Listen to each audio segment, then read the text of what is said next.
Supreme কোর্টের ওপরে আমাদের 100% ভরসা বারবার বলছি, এবং তারা সঠিকভাবে আমাদের এই যে বিচার ব্যবস্থা ঠিকমতো চালিয়ে নিয়ে যাবেন এবং সবাইকে গাইড করে একটা সুষ্ঠু সমাধান করার চেষ্টা অবশ্যই করবেন। বলছি যে সুপ্রিম কোর্টের বিচারপতি, প্রধান বিচারপতি বারবার একটা কথাই বলছিলেন যে বাবা মার যে কথা, যে চিঠি আপনি দিয়েছেন সেই চিঠিতে সূত্র আছে, গুরুত্ব দিতে বলেছে। শুনুন, এইটা বিচারাধীন বিষয়, তিনি যেটা ভালো মনে করেছেন তাই বলেছেন। কি জানিয়েছেন চিঠিতে কি বলেছেন? না, সেটা বলা যাবে না, এটা একটু অসুবিধা। সুপ্রিম কোর্টে আজকে যে সিবিআই যে রিপোর্ট, স্ট্যাটাস রিপোর্ট, তাতে দেখা যাচ্ছে যথেষ্ট বিচলিত কোর্ট, যে তথ্য রয়েছে। হ্যাঁ, কি সেটা তো বলবেন? হওয়ার বিষয়ই, আমরা প্রথম দিন থেকে যেটা বলে এসেছি সুপ্রিম কোর্ট সেটাই সামনে তুলে ধরেছে। কারণ তথ্য প্রমাণ এইভাবে লোপাট করলে একটা সংস্থাকে সেটাকে খুঁজে বের করা একটু কঠিনই হয়। এখানে তো তথ্য প্রমাণ লোপাটের অনেক পাওয়াই গেছে, এবং তার জন্য তো একজনকে তারা গ্রেপ্তারও করেছে। ওসিকে গ্রেপ্তারের পর এবার অ্যাডিশনাল ওসিকে তলব করলো। কি বলবেন? পুলিশ একেবারে জড়িত ছিল পুরো ঘটনার সঙ্গে। তো তথ্য প্রমাণ লোপাট করার জন্য সে তো বেরিয়েই আসছে সেটা। আজকে কোর্টে সিবিআই বলেছে যে সঞ্জয় রায়ের সাথে ঘটনার আগেও ওসির সঙ্গে ফোনে কথা হয়েছে। তাহলে কি ওসি সেটা জানে, সেটা সিবিআই কি তদন্ত করছে সিবিআই জানে, সেটা আমরা কি করে বলবো বলুন?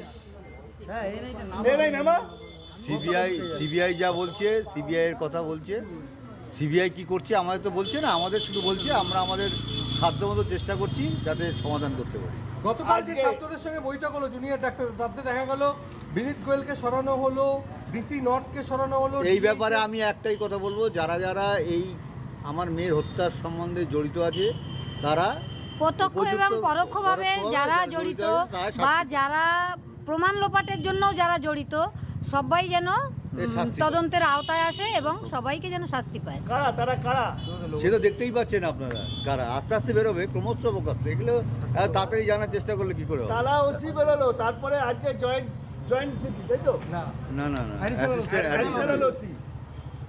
জানি না, সবাই যতজন জড়িত আছে সবাই যেন তদন্তের আওতায় আসে এবং সবাইকে যেন মানে আমরা তো ওই মুহূর্তে কাউকে সবাই যেন দোষী প্রমাণিত হয়ে সাজা পায়। সঞ্জয় রায়ের সঙ্গে যোগাযোগ করছিল, তা সঞ্জয় রায় কি ওসি পাঠিয়েছিল? তাহলে এই সেটা এখন এটা কি করে জানবো? এটা সিবিআই তদন্ত করে দেখছে, অবশ্যই তার সঠিক রাস্তা থেকে দেখছে। জুনিয়র ডাক্তাররা এখনো সিদ্ধান্ত নেয়নি, আপনারা কি চাইছেন যে তারা আন্দোলন তুলে নি? না না, এটা এই ব্যাপারেও আমরা কিছু বলবো না। ওদের ওপর পূর্ণ আমাদের আস্থা আছে, এবং তাদের আমরা তো নিজেদের ছেলে মেয়ের মতনই মনে করছি। এই যে কষ্ট করে তারা যে বিচারের জন্য রাস্তায় বসে আছে, ঠিক আছে, আমরা দেখলে আমাদেরই কষ্ট লাগে।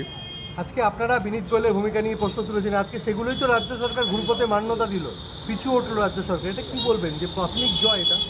না না না, এটা জয়ের কি আছে? এটা জয় সেদিনই হবে যেদিন আমার মেয়ের আসল খুনিদের মানে ধরা যাবে এবং বিচার হবে, সেদিনই জয় হবে। সেদিন আমাদের জয়। কেউ কেউ বলছেন আজকে যে সুপ্রিম কোর্টের যে অগ্রণী মানে যে রায় এবং মুখ্যমন্ত্রী তিনি যে প্রশাসনিক রদবদল করলেন, এতে কি আপনারা খুশি?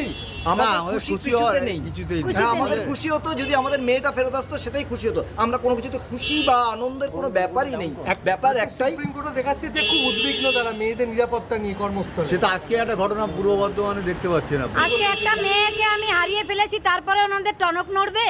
ওনারা যদি 2021 সালে যখন সন্দীপ ঘোষের বিরুদ্ধে অনেক অভিযোগ ছিল, তখন যদি মুখ্যমন্ত্রী এই পদক্ষেপটা নিতেন, আজকে আমার কল ফাঁকা হতো না, আমার মেয়েটা হারিয়ে যেত না।